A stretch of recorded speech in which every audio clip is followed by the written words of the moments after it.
Hi, welcome to Ani Recapped. Today, I will explain a 2016 mystery fantasy movie called Your Name. Spoilers ahead, watch out, and take care. The movie begins with a swarm of comets streaking across the sky. Taki and Mitsuha, two teens, start talking practically simultaneously. They talk about the passage of time and the loss of aspirations, and how both can be devastating. Mitsuha is then seen struggling in her sleep. In her dreams, she asks Taki if he remembers what happened. Mitsuha then awakens, but it isn't truly her. She actually woke up as Taki, trapped inside Mitsuha's body. Yatsuha, Mitsuha's younger sister, enters her room, sees her acting strangely, and informs her that breakfast is ready. Taki, posing as Mitsuha, takes off his clothes and looks himself in the mirror in shock. Mitsuha goes downstairs and eats with Hitoha, their grandmother and guardian. They are watching a program that says a comet that hasn't been seen in over 1,000 years will be seen in the sky in a month's time. She then goes up to her room, and she suddenly feels fine like a girl again. She walks to her school, and on the way she meets her classmates Katsuhiko and Sayaka. They pass a campaign speech by the town mayor, who is running for re-election. The man yells at Mitsuha to stand up straight as she goes past. We discover that the mayor is actually Mitsuha's father. At school, Mitsuha goes through her book and finds a message saying, "Who are you?" Mitsuha later discovers that she had forgotten her classroom and locker location the day before. Sayaka attributes it to Mitsuha's anxiety at having to conduct a Miko ceremony for the family shrine, something Mitsuha despises being reminded of. As they walk home, the three criticize the tiny size of their town of Itomori, which lacks restaurants, bookstores, and a social life. Mitsuha aspires to graduate from high school and go to Tokyo. The next night, Mitsuha and Yatsuha conduct the shrine's ritual, which includes ritualized dancing and the preparation of kuchikumazaki, a sake made by chewing rice into a paste and then spitting it back into a bowl to ferment into alcohol. To Mitsuha's anger, a couple of her classmates pass by the rite and mock her. Yatsuha encourages her older sister not to take it too personally as they walk home, but Mitsuha is losing tolerance with her life. She says she hates her life, and that in her next life, she wants to be a boy from Tokyo. Mitsuha wakes up the next day, but not as herself. She has taken over Taki's body. She suddenly got what she wanted, she is a boy from Tokyo. She hastily gets ready and walks out after realizing she has overslept. She leaves the apartment and instantly feels overwhelmed. She is finally walking through Tokyo. Mitsuha, or actually Taki, is late for school and is approached by his pals Shinta and Tsukasa, who notice Taki has been acting really strange. They advise going to a cafe, which Mitsuha happily accepts because she lives in an area where there are none. When she receives a call on Taki's phone, she discovers that Taki works at a restaurant and that she would be late. Mitsuha returns to work, but becoming Taki is more difficult than it appears. She is unprepared to work at a restaurant and makes several errors during the evening. Some man wants free food and wants to trick Mitsuha to get what he wants. Since the man did not get what he wanted, he wants to pick a fight with Taki, or Mitsuha. Taki's elder co-worker Ms. Okudera walks over and takes care of the matter, despite the fact that the man tears her skirt with a box cutter. Mitsuha notices the cut in Ms. Okudera's skirt and offers to repair it. Ms. Okudera is taken aback by this, claiming that Taki has been changing recently and that she is taken aback by the fact that he now has a feminine side. Taki is back to normal the next day, having forgotten about the previous day. His co-workers want to know more about his connection with Ms. Okudera, but he doesn't understand what they're talking about.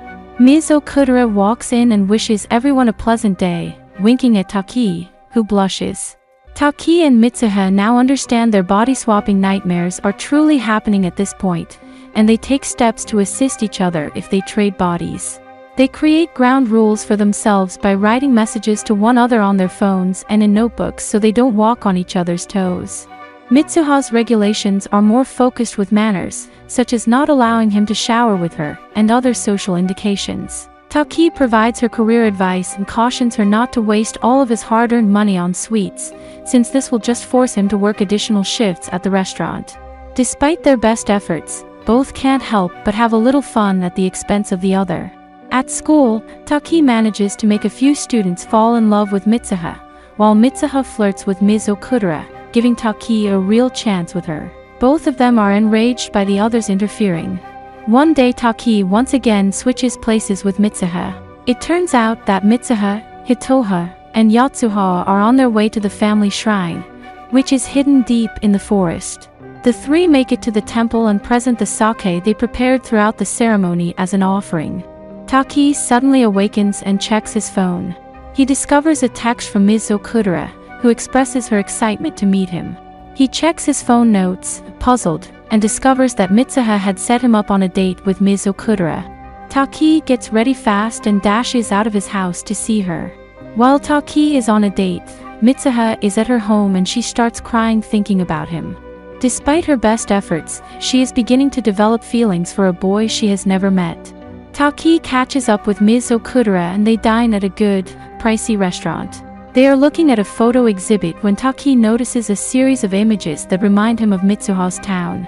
Taki offers to extend the date later, but Ms. Okudera refuses. She realizes that Taki clearly has a crush on someone else, which explains his unusual behavior. Taki then decides to contact Mitsuha to express his feelings to her. Meanwhile, Mitsuha is at her local town festival with her friends. She can be seen looking at the comet, which is now fully visible. The comet breaks and Mitsuha watches in shock how a piece of it is heading her way. Taki is disappointed because he did not hear from Mitsuha. He hopes they could switch again, but it never occurred after that night. Taki lets it happen day after day. He starts sketching Itomori from memory, frantically attempting to find out where she lives, but with little success. He chooses to leave the city one day in order to locate the town and ultimately meet Mitsuha. Ms. Okudera and Tsukasa, who are there for moral support, accompany him. The three visits a variety of locations, but no one is aware of the town Taki has painted.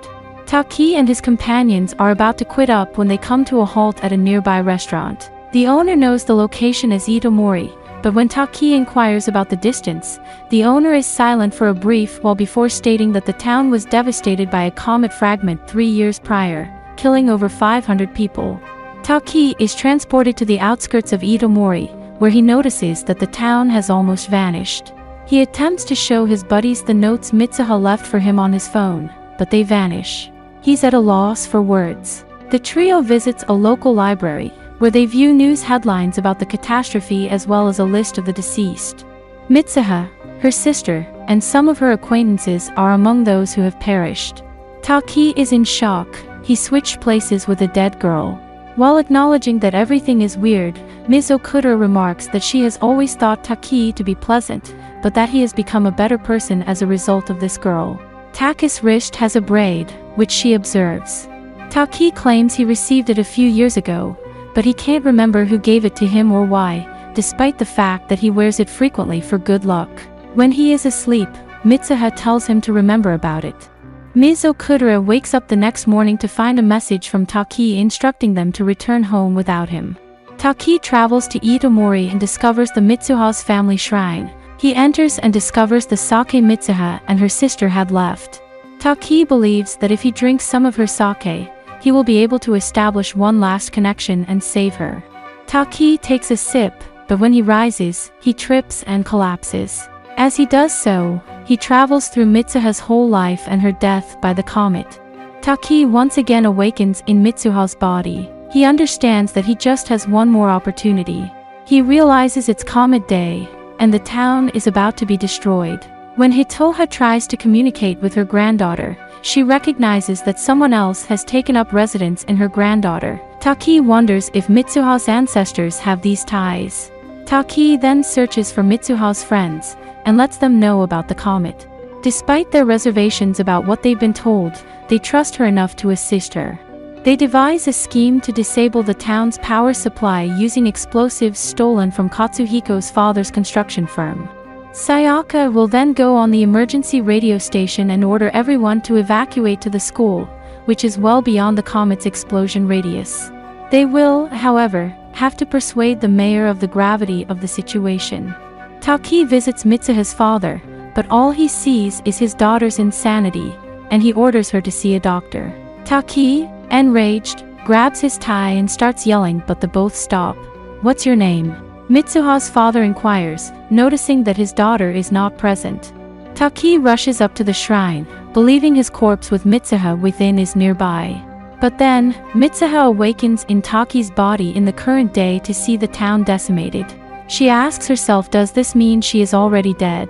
Mitsuha recalls the day she traveled to Tokyo in the hopes of seeing Taki, believing that even though they were officially strangers, they would recognize each other if they met. She ran into him on the train by coincidence, however he didn't recognize her as their connection would only begin 3 years after her death. She gets off the train, heartbroken, but Taki notices something and calls out to her. She untangles her braid and throws it at him, pleading with him to remember her name. She was the one who gave him the braid. Taki and Mitsuha arrive at the shrine, but are unable to see each other caused by the passage of time. They can finally see one other and meet for the first time during the magic hour in a certain location. Taki pulls up her hair and restores her braid. Taki advises that they write each other's names on their hands so that they don't forget one another's names, but the link breaks before he manages to write Mitsuha's name. Taki reawakens in the outskirts of the still destroyed Itomori, in his own body. He has no recollection of why he arrived, nor of the name of a girl who haunts him. Mitsuha now starts to execute her plan to save the city from destruction. They use explosives to detonate a bomb in the electrical grid, resulting in the emergency power being turned on. In order to lure people to the school, Sayaka informs the entire community of forest fires. The mayor is attempting to determine who is issuing the misleading warning. Sayaka is eventually apprehended, and the alert is switched off. Mitsuha starts running, but she grows increasingly dejected as she forgets Taka's name. She slips and falls, and focuses on her hand. She notices that Taki has written "I love you" instead of his name. She continues to flee, shocked and in tears, eventually reconnecting with her father in a building. Now, unless Mitsuha manages to persuade her father to act, all will be gone. The comet fragment continues to slam into the settlement, erasing it. It's been 5 years since the comet unleashed chaos and death. Taki has completed high school and college and is now attempting to get a job as an architect. Ms. Okudera calls Taki and requests a meeting. They reminisce, and she recalls the day they visited Itomori. Taki claims he has no recollection of that day or why he became obsessed with the place. The things have changed after all. Mitsuha was successful in persuading her father of the risk. This, along with her audacity, resulted in the evacuation of the whole town to a location outside of the explosive radius. Taki, on the other hand, has no notion of his role in preventing a disaster or the girl he helped save. He then visits a local restaurant to think about everything. Taki then overhears a couple arguing over their wedding arrangements. It is Sayaka and Katsuhiko, meaning they both survived the accident. Taki searches the streets every day for a woman whose hair is braided in a precise way, not knowing why. One day, he runs across Mitsuha while riding a train. They have a connection, even if they aren't sure why. After getting off, they search for each other. Taki notices a lady at the top of a stairwell and goes by her as she descends. He wants to know if they had met previously. Mitsuha is crying as she looks at him. Then they ask at the same time, "What's your name?" And this is where the movie ends, leaving us wondering if they recall everything after all. Hey, if you enjoyed the video, give it a like. It takes only a second, but your sign of support is everything to us. Have a great day and see you in the next video.